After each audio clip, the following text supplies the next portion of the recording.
আল্লাহু আকবার।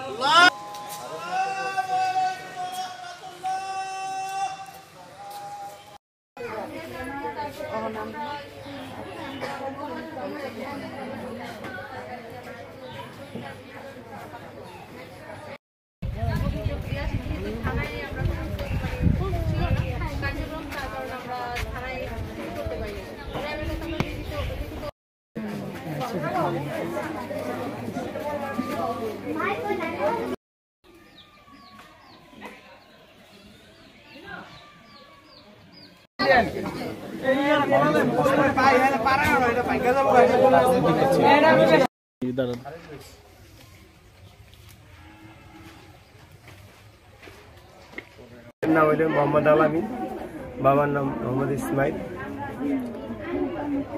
আমার ছেলে সৌদি আরবে লেখাপড়া করছে, সে অন্তরে কোনো কাজ কাম করে দেশে আসছে, 4 মাস হয়েছে। ঢাকাতে কি করতো?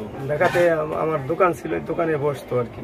তুমি বলছি তুমি বসো, তোমরা 2 ভাই এটা থাকো, আমি বাড়ির থেকে একটু আসি। আমার একটু জায়গা কোয়ালা ছিল, যাই আর থাকো আমি পাইনি।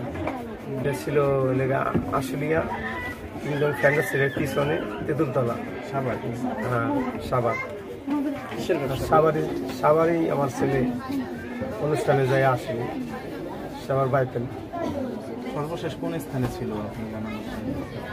সর্বশেষ ছিল সে বাইপেলে ছিল, বাইপেলি ছিল। বাইপেলের থেকেই মনে করেন নিখোঁজ হয়। তখনই আমার একটা লোকে বলছে যে মাথায় গুল্লি বিধ্বস্ত হয়েছে, আমি শিশু স্বাস্থ্য কেন্দ্রে দিয়ে আসছি, আপনি যদি এই জায়গাটা যায় দেখেন যে পান তাহলে নিয়ে যান। আমি পাইনি, ওই জায়গাতে খোঁজ করছি, কোনো জায়গায় খোঁজ করে আমি পাইনি, অনেক খোঁজাখুঁজি করছি পর্যন্ত।